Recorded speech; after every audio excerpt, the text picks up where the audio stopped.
Honramos al Señor esta mañana porque realmente su fidelidad, su misericordia son grandes, y por esa fidelidad y por esa misericordia es que todos estamos acá en esta hora, y los que están a través de esta plataforma, pues también es un privilegio muy grande poderlos saludar. El ambiente que nos rodea hoy pues nos invita a reflexionar un poco sobre lo que es la pasión y muerte de nuestro Señor Jesucristo. Y lo que hacemos es estratégicamente rescatar aquellos elementos que tienen que ver con ello. De hecho, muchas veces hemos dicho que el Señor recalcó que celebráramos su muerte y no su nacimiento.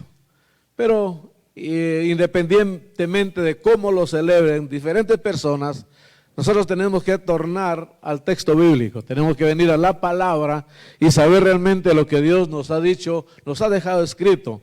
Porque la Biblia dice, el cielo y la tierra pasarán, pero esta palabra permanecerá para siempre. Las 7 palabras, y yo en realidad pienso que son 7 expresiones, las 7 expresiones últimas de Jesús en la cruz, pero tradicionalmente se conoce como las 7 palabras. Y hoy queremos iniciar y concluir, Dios primero, el otro domingo, con estas 7 palabras o 7 expresiones. Los 4 evangelios registran estas últimas palabras de Cristo en la cruz, y todas ellas tienen un significado grande y maravilloso. Estas expresiones del Cristo agonizante del Calvario son el grito más profundo de su alma. En el momento en que se está librando la más grande batalla, es la guerra entre las huestes de maldad que amenazan con llevar a la humanidad a la condenación eterna. Es el triunfo rotundo de la vida contra la muerte. Es la garantía absoluta de nuestra gloriosa eternidad al lado del Cristo victorioso. Estas 7 expresiones son atípicas, porque regularmente el que estaba siendo crucificado en un madero tenía gritos ya no gritaba, tenía expresiones de dolor, expresiones de tristeza, expresiones de reclamo, expresiones de molestia, insultos de repente, ¿verdad? Porque estaba siendo colgado en esa cruz. La gente ahí estaba ya muy desmayada, y algunas veces ofendiendo, molestando, insultando, o sencillamente muy tristes y callados por la situación que está pasando. En cambio, Jesús en estas expresiones expresa realmente el sentir de su corazón, el no perder la compostura, el no perder la identidad, el no perder la finalidad de su vida y de su ministerio. El no perder la orientación que él traía y que mantuvo siempre, el no perder de vista la razón de lo que él estaba padeciendo en esa cruz del Calvario, de estar consciente plenamente, aún agonizando, golpeado, herido, azotado, lastimado, pero consciente de su misión, consciente de su trabajo, consciente de su tarea. Esa sobriedad que él mantuvo hasta el final realmente es admirable. Y yo quiero que le dé un aplauso al Cristo de la gloria en esta preciosa mañana. Las 7 palabras son 7 expresiones de Jesucristo. En algunas iglesias trabajan 7 domingos antes, un domingo con cada uno de los temas. Pero nosotros vamos a resumirlo en 2 secciones, la de hoy y la del próximo domingo. Vamos a leer entonces Lucas capítulo 23 y el versículo número 34. Véngase conmigo a esta porción de la palabra. Evangelio de Lucas capítulo 23 y el verso 34 para la gloria del Señor. Si quieren, leemos un poquito antes. Verso 32. Llevaban también con él a otros 2 que eran malhechores para ser muertos. Y cuando llegaron al lugar llamado de la Calavera, le crucificaron ahí. Y a los malhechores, uno a la derecha y otro a la izquierda. Y Jesús, verso 34, decía: Padre, perdónalos, porque no saben lo que hacen.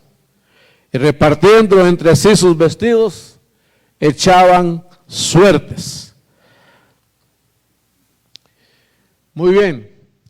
Entonces, esta es la primera expresión que vamos a ver así esporádicamente, no a profundizar, pero por lo menos entender qué es lo que significa esto.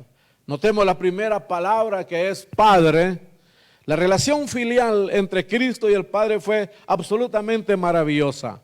Es decir, aunque en un momento dado se podría pensar que el Padre había, como dice San Juan, había enviado a su Hijo, y por un momento se piensa y se pensó en la historia de la doctrina que Jesús fue como empujado, como impulsado o como forzado un poquito a venir al Calvario. Eso no es así. La Trinidad, Padre, Hijo y Espíritu Santo, mantienen una esencia de unidad admirable, donde no hay contradicción, donde no hay persona o no hay algo que pueda realmente estar en contra o disentir el uno del otro. Así que la expresión Padre es una expresión maravillosa de Jesús. Pero oiga lo que dice: perdónalos porque no saben lo que hacen. Pensaban, los que estaban matándolo ahí, pensaban que estaban eliminando al Salvador, pero realmente lo estaban entronizando. Pensaban que estaban eliminando aquel que ofreció la vida, pero realmente estaban haciendo que esta vida misma se propusiera con mayor énfasis, y que fuera a partir de ahí ese mensaje de Jesús contuviera la misma vida eterna que Él había prometido. Pensaban que estaban terminando con un mal, pero estaban comenzando con un bien. Pensaban que estaban cerrando un programa, pero estaban comenzando otro mucho más grande. Pensaban que estaban deteniendo el plan de Dios, pero estaban contribuyendo para que ese plan de Dios continuara adelante con éxito, con seguridad y con confianza, y con saber que a partir de hoy la vida eterna estaría ahí. La verdad, los que estaban matando a Jesús, sea por el lado romano, por el lado judío, tenían un odio infundado. Es decir, algunos no sabían ni qué era, pero tenían un odio infundado para poder desatar esa hazaña tremenda en contra de este personaje tan bueno. Por eso es que Jesús reconoce al final: estas personas no saben exactamente lo que está pasando, no saben lo que están haciendo. Sentían odio, pero no sabían por qué y para qué. Como muchas personas sienten. Hay personas que hablan mal, tal vez de la iglesia, a través de los pastores, a través del evangelio, pero no les consta, ¿verdad? Y yo diría que el que tiene derecho para hablar mal de un pastor sería otro pastor, porque conoce el campo, conoce el terreno, pero el mismo pastor no va a hablar. Es como los gremios de los abogados, el gremio de los médicos, no va a difamar el uno al otro. Pertenecen al mismo gremio y de alguna manera tienen que respetar ese ámbito. Yo admiro esta fidelidad que se mantiene dentro de los gremios. Entonces no podría. Y hermano, cuando usted ve a Jesús hablando de Juan Bautista, o cuando ve a Juan Bautista hablando de Jesús, qué impresionante. Jesús dice: no ha habido hombre más grande que Juan el Bautista, y lo honraba.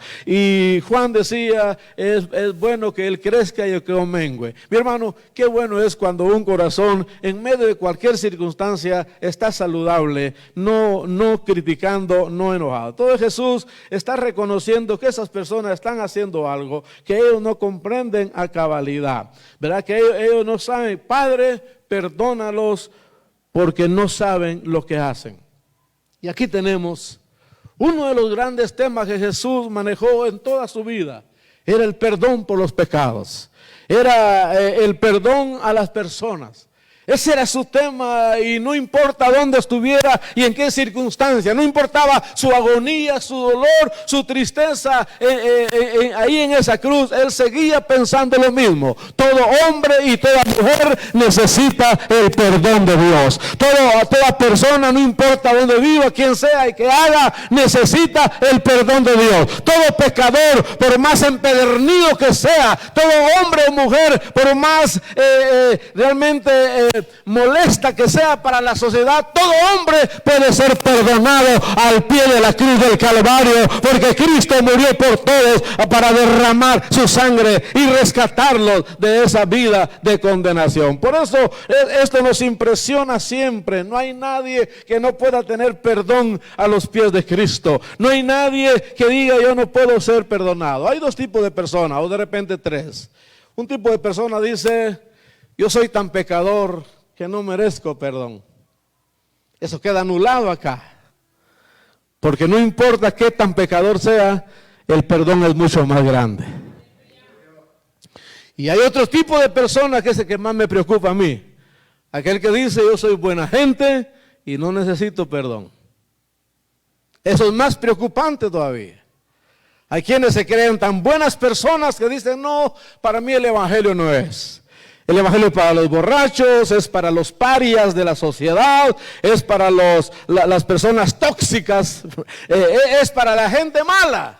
Hermano, el evangelio es para todo hombre y toda mujer. Y predicar el evangelio a toda criatura. El que creyere y fuere bautizado será salvo, mas el que no creyere será condenado. Entonces el perdón continúa siendo el gran tema de Dios. Por eso, mis amados hermanos, no tenemos que excluir a nadie. Usted no tiene que decir: mi marido no se compone usted, o mi esposa no se compone, o mi hijo ya no. No. Por favor, descarte esa forma de pensar, porque no hay nadie que no encuentre perdón a los pies de la cruz del Señor. Dele ese aplauso a Dios con todo su corazón.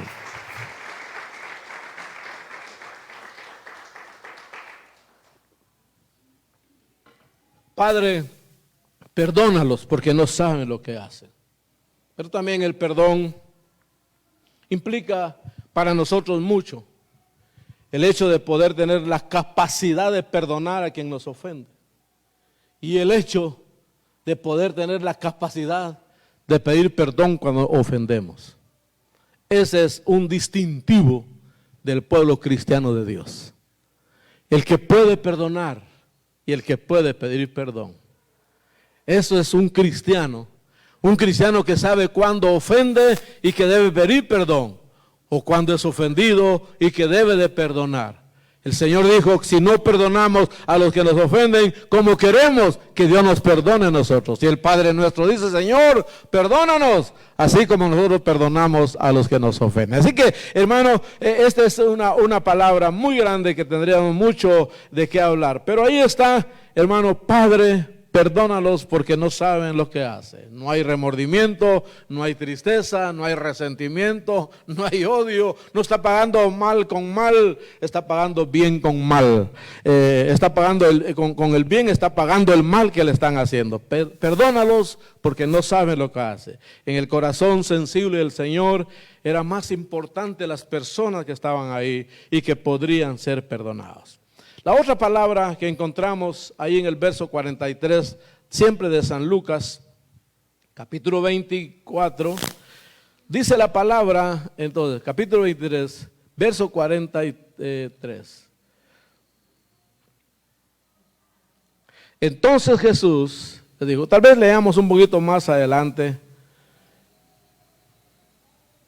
y dijo a Jesús, estamos hablando de uno de los ladrones: acuérdate de mí cuando vengas en tu reino. Entonces Jesús le dijo: de cierto te digo que hoy estarás conmigo en el paraíso. Algunos dicen que hay un ladrón bueno y hay un ladrón malo. Es muy difícil decirlo, porque la verdad, todo ladrón es ladrón, aunque se robe 1 millón o se robe 1 quetzal. Amén. Gloria al Señor. Sí, es que aquí, mire, pero si apenas una cerveza se tomó nada más, igual Señor, se toma un barril de cerveza o una cerveza, es lo mismo. Porque hay bebedores sociales, no yo una me tomo y solo bebedores sociales y creen que así es la cosa. Y hay cantinas para evangélicos y cantinas para católicos. La cantina para el evangélico es más barata el guaro porque ese no hace bulla y se va. En cambio el otro va de hablar ahí, una cosita así de licor, le echa una cantidad de agua increíble. Ahí está, va de hablar. Entonces hay gente que se esconde, fumarse una carterita o una cajetilla de cigarrillos, fumarse una, es lo mismo, ladrón bueno, ladrón malo. No, Señor, el que es ladrón, el que no lo es, aleluya. Pero bueno, yo le diría a mejor el ladrón arrepentido. Eso sí, el ladrón arrepentido no dejó de ser no dejaba de ser ladrón, pero se arrepintió en el último momento. Cuando dijo, Señor, acuérdate de mí cuando vengas en tu reino. Increíble declaración de fe. Increíble declaración, hermano, de reconocer que tenía ahí la salvación cerca, que tenía ahí al Salvador al lado y que no iba a perder la oportunidad. Yo siempre he pensado, hay personas que se mueren y uno sospecha, dice, ¿será que se salvó? ¿Será que...? Y entonces siempre dejamos un lugar ahí, ¿verdad? Siempre le damos un lugarcito. De repente en el último instante, en el último momento, todavía pudo exclamar una palabra como esta. Y porque Dios no tarda años para salvar a alguien. Hermano, en el momento que una persona reconoce a Cristo como Salvador personal, en ese momento es salvo para la gloria de su nombre. Entonces, démosle el beneficio de la duda, pero este hombre, hermano, recibió una palabra impresionante. ¿Y sabe qué le está diciendo Jesús? La salvación es gratuita, instantánea y perfecta. La salvación es gratuita, instantánea y perfecta. Eso es algo que nos cuesta entender un poquito en nuestra mente. ¿Cómo una persona puede ser salva así en el instante? Así en una forma rápida, en el momento mismo. Que una persona reconoce a Cristo, en ese momento es salva. La salvación es gratuita, es instantánea y es perfecta. Hablo de la salvación, no hablo de la santificación. La salvación es instantánea, la santificación es progresiva. Todos somos igualmente salvos, pero no todos somos igualmente santos. ¿Dijeron amén o ya no? Todos somos igualmente salvos, pero no todos somos igualmente santos. No todos oran, no todos leen la palabra, no todos asisten con frecuencia, no todos sirven al Señor. Entonces la santificación se puede notar. La salvación es instantánea en el momento mismo. Ahí logramos. Hoy mismo estarás conmigo en el paraíso. El paraíso es todo lo contrario al infierno. Es el lugar para los justos. La vida no termina aquí. De cierto que la verdadera vida eterna comienza con la muerte. Es la esperanza gloriosa de los hijos de Dios, la seguridad del destino eterno que Dios nos ha dado. La salvación entonces es tan maravillosa que no tenemos que hacer nada más que recibir a Jesucristo como Salvador personal. La palabra dice en San Juan 5:24, de cierto os digo que el que oye mi palabra y cree al que me envió tiene vida eterna y no vendrá a condenación porque ha pasado de muerte a vida. ¿Cuántos están seguros de ser salvos en esta mañana? ¿Cuántos le dicen, Señor, gracias porque yo soy salvo? Aleluya. Yo soy salvo. No soy, una cosa muy curiosa para mí es, ¿cómo usted es declarado santo? ¿Cómo usted es declarado salvo sin ser perfecto? Porque todos somos salvos, pero no ninguno somos perfectos. Porque todos somos santos, pero no somos perfectos. La perfección se va logrando mientras crecemos, mientras maduramos, mientras aprendemos a vivir como una comunidad. Así que el Señor le da una declaración enfática a este hombre, no importa. Y aquí hay una figura impresionante que la hemos repetido muchas veces. Ahí tenemos 3 cruces, ahí tenemos 3 personas muriendo. Uno está muriendo al pecado, porque está diciendo: Señor, acuérdate de mí cuando vengas en tu reino. El otro está muriendo en su pecado, porque aún teniendo la oportunidad de ser salvo, no lo recibe, porque aún estando cerca de ser salvo, la rechaza la salvación. Ese está muriendo en su pecado. Hay mucha gente que está muriendo en su pecado. Así me enseñó mi mamá, así me enseñó mi papá, en esta religión me dejó mi mamá, en esta religión me dejó mi papá, y ahí se están muriendo en su pecado. No van a cambiar, no quieren cambiar. Pero el otro dice: Señor, no importa lo que haya pasado, acuérdate de mí cuando vengas en tu reino. Y el Señor dijo: ahora mismo estarás conmigo en el paraíso. Hay uno que está muriendo al pecado, hay otro que está muriendo en su pecado, pero hay uno en el centro que está muriendo por el pecado. Él está muriendo por el pecado, y no por su pecado, sino por el pecado nuestro. No por lo que Él hizo, sino Jesucristo está muriendo por el pecado de la humanidad. Él está redimiendo, está comprando esa salvación tan grande, y está derramando nada menos y nada más que su sangre preciosa para la salvación de todos los seres humanos. Por eso tenemos que agradecer al Señor. Y este tiempo, hermanos y amigos, debe ser un tiempo de reflexión, de aprovechar, de venir a la palabra. Y yo diría, si usted va a tener oportunidad en este tiempo, en esta temporada, de ir y estar con su familia, excelente, vaya, pero comparta la palabra, reúnalos, cante, déle el mensaje, déle la palabra. Posiblemente será la última vez que los vea, y entonces vaya y déle la palabra a esta gente. Creo que podríamos ser nosotros muy estratégicos y muy inteligentes para poder realmente aprovechar cada oportunidad que tenemos de compartir la palabra de Dios. La tercera palabra que nos ocupa esta mañana es en Juan capítulo 19, véngase conmigo, Juan capítulo 19 y el versículo número 26 y 27.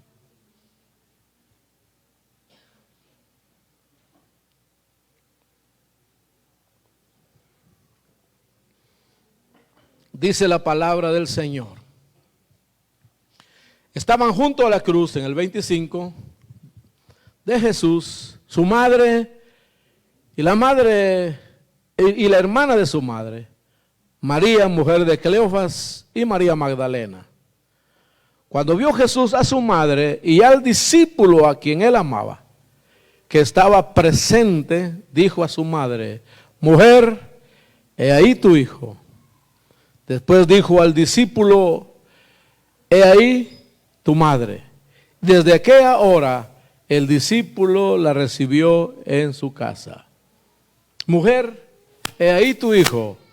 Hijo, he ahí tu madre. Completamente consciente el Señor del sentimiento humano, del amor maternal.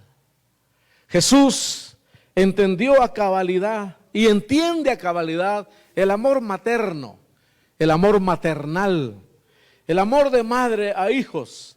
Y por eso sabe que lo que María está sufriendo ahora es grande. Ver a su hijo maltratado, crucificado, herido, despreciado y desechado. No hay dolor más grande para una madre que se le ofenda a su hijo. No importa qué hijo sea. No tiene que ser bueno ese hijo. Es más, se entiende que el hijo que le es más problemático a la madre es el hijo que más preocupa a esa misma madre. El hijo que no da problema, tranquilo, pero hay algunos, y entonces no podemos evitar eso. Y Jesús sabe el dolor, la tristeza, y por qué no también la alegría que una madre siente cuando a su hijo le va bien, lo que sufre cuando le va mal, y por eso Él está dispuesto a no dejar desamparada a esta madre. Madre, he ahí tu hijo. Gloria a Dios.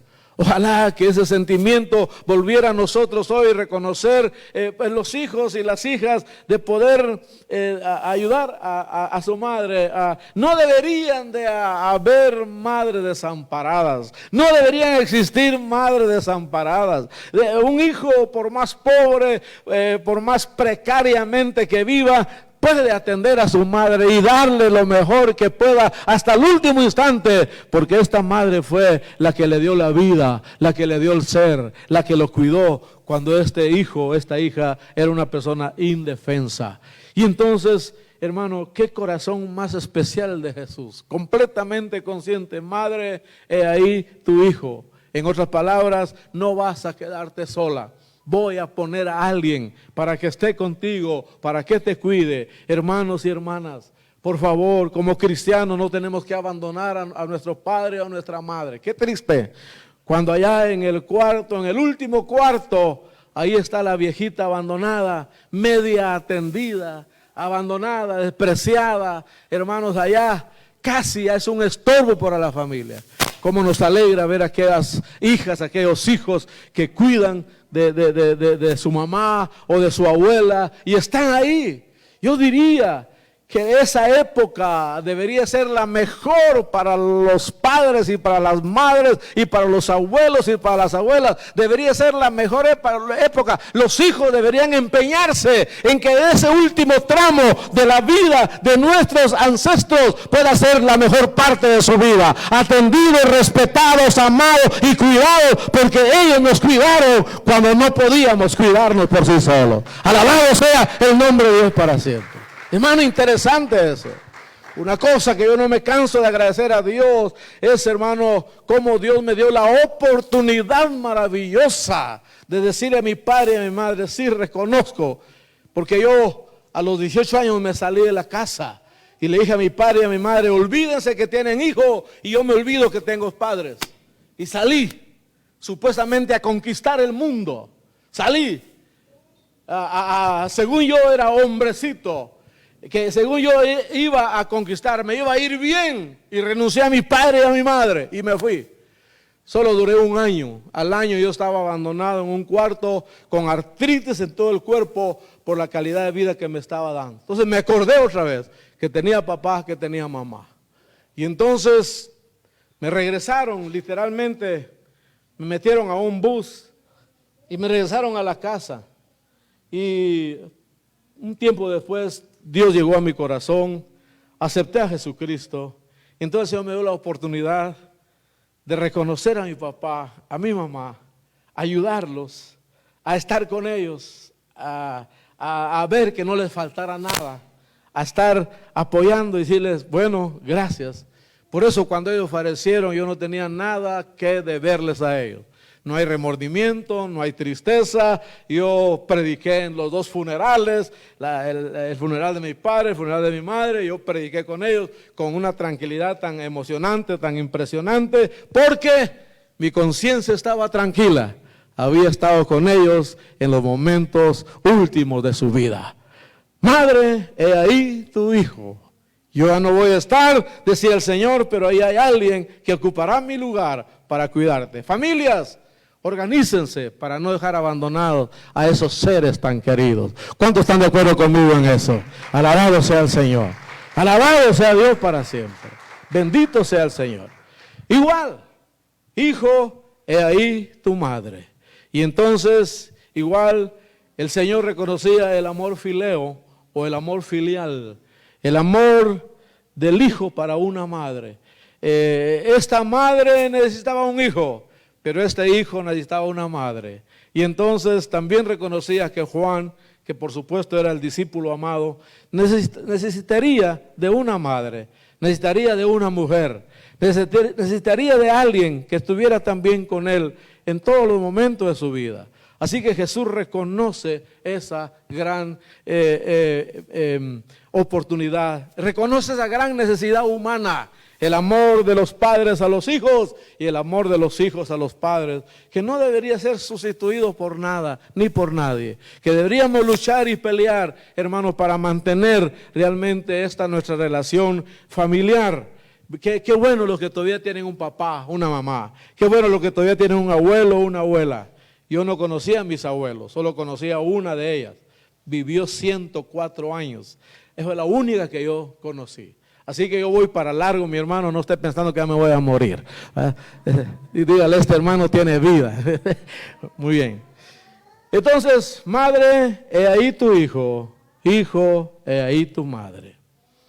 La última palabra que vamos a ver hoy está en Mateo, capítulo 27 y el verso 46. Evangelio de San Mateo, capítulo 27 y el versículo número 46. Dice la palabra en el nombre de nuestro Señor Jesucristo, verso 46. Cerca de la hora novena, Jesús clamó a gran voz diciendo, Elí, Elí, lama sabactani. Esto es, Dios mío, ¿por qué me has desamparado?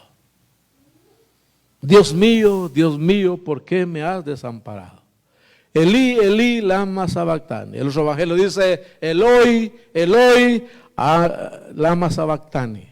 Algunos pensaron que estaba clamando a Elías o mencionando algún nombre para buscar ayuda. Él estaba diciendo, Dios mío, ¿por qué me has desamparado? Noten que la primera expresión fue Padre, pero la última expresión es Dios mío. Porque en su humanidad Jesús reconoció que necesitaba la ayuda divina. Como humano Él necesitaba a Dios. Ya no solamente como Padre, pero como Dios. La humanidad y la divinidad son cosas muy, muy extremas. La divinidad es Dios y la humanidad somos todos nosotros. Y entonces Él reconoció, Dios mío, ¿por qué me has desamparado? Hermano, algunos dicen que este grito es un misterio, porque a esa altura del sacrificio, del sufrimiento, ya no habrían fuerzas, ya no habría palabra, ya no podría pronunciarse nada. Pero literalmente fue un grito, Dios mío, ¿por qué me has desamparado? Completamente incomprensible a veces, pero este es el grito de la fuerza última que él tenía. No sabemos si era el grito o la gente no entendía si era el grito de un vencido o era el grito de un vencedor. No sabemos si era el grito de alguien que se declaraba desesperado o de alguien que decía, bueno, aquí hay una razón por la cual yo estoy muriendo. Y la verdad, hermanos, esta no era una pregunta retórica. Es decir, las preguntas retóricas son las que no requieren respuesta. Pero esta pregunta sí tiene respuesta. Dios mío, ¿por qué me has desamparado? Y la respuesta es muy sencilla. Isaías 53:4. Mas el herido fue por nuestras rebeliones, molido por nuestros pecados. El castigo de nuestra paz fue sobre él, pero por su llaga fuimos nosotros curados. Alabado sea Dios. Sí tiene respuesta. Sí tiene respuesta. Dios mío, ¿por qué me has desamparado? Por el pecado de la humanidad, para comprar la paz y la tranquilidad que usted y yo necesitamos, para asegurarnos, hermanos amados, de que hay una salvación eterna ya garantizada y por supuesto la seguridad de que cuando estamos enfermos Él nos puede sanar, porque por su llaga hemos sido nosotros curados. Esta fue una expresión también ya contenida en el Salmo 22:1, pero lo que está diciendo es, Señor, realmente Él no quiere una respuesta a Dios. Él quiere que nosotros demos esa respuesta. Él murió por nosotros, por cada uno. Y eso nos compromete, hermano, con el amor que Él derramó por nuestra vida. Esta es la historia de amor jamás contenida en la mente más culta o escrita por el poeta más inspirado. Es la historia entre Dios y la humanidad. Es la historia entre Dios y nosotros. ¿Cómo responderemos a esa tremenda manifestación de amor? Dios ha hecho su parte y ahora valdría la pena preguntar, ¿estoy haciendo la mía? Porque si bien es cierto, como yo he testificado muchas veces, el año pasado por esta época que yo estaba pasando por una crisis de salud increíble, agonicé literalmente, y entonces cuando estaba en los dolores más fuertes en mi cuerpo, el lugar, porque eso sí mi esposa, mi familia lo sabe, nunca murmuramos, nunca claudicamos, nunca dudamos o lanzamos una palabra, Señor, que ¿por qué? Que no, al contrario, siempre estábamos alabando al Señor. Gracias, Padre, la gloria es tuya, te alabamos. Pero en ese momento yo comencé a pensar, si por un dolor de un órgano específico en mi cuerpo yo estoy sufriendo, ahora me imagino cuánto sufrió el Señor por mí. No solo en una parte de su cuerpo, la herida en su costado, las espinas en su cabeza, hermano, los golpes, los latigazos en su espalda, los clavos en las manos y en los pies. Dios mío, tanto sufrimiento por usted y por mí. Vale la pena amarlo, vale la pena servirle, vale la pena decirle, Señor, lo que resta de mi vida, te lo dedico completamente a ti. Como Pablo dijo, ya no vivo yo, ahora Cristo vive en mí. Y todo lo que yo hago, lo hago para la gloria y la honra de su maravilloso nombre. Así que mis hermanos, respondamos a ese amor de Dios. ¿Cómo? Sirviéndole a Él con todo nuestro corazón. Como decía nuestra lección del viernes. El resultado o el servicio es el resultado de amar a Dios. Cuando servimos a los hermanos, lo estamos haciendo porque amamos a Dios con todo nuestro corazón. Estemos de pie esta mañana y digámosle, Señor, permíteme ver ahí en la cruz del Calvario. Permíteme ver, Padre amado, permíteme dimensionar estas palabras tan impresionantes, volverlas a tomar para mí y poder lanzar una mirada al Calvario para pensar cuánto valgo, para pensar qué precio tengo, para pensar cuán importante soy yo para Dios, que mandó a su Hijo unigénito para que muriera por nosotros. Ahora, la pregunta es cómo estamos respondiendo a ese gran amor.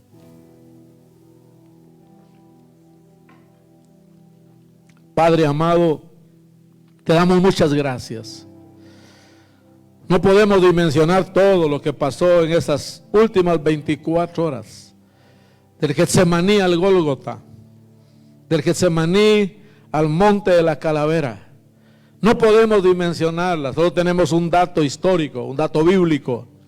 Y podemos imaginar de alguna manera algo de lo que pasó ahí. Pero toda la grandeza y la profundidad, Señor, de ese acto, de esa entrega de Jesús, no podemos entender la cabalidad.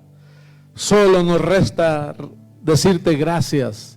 Solo nos resta decirte, Padre, muchas gracias. Porque nos amaste cuando no te amábamos. Porque nos buscaste cuando no te buscábamos. Porque pagaste un precio por nosotros cuando de repente no valíamos nada humanamente hablando. Señor, ¿cómo poder pagar tanto amor? ¿Cómo poder, Señor, mostrar que estamos agradecidos? Señor, ayúdanos a servirte con los que somos y con lo que tenemos. En el nombre precioso de Jesús nuestro Señor. Aleluya. Amén.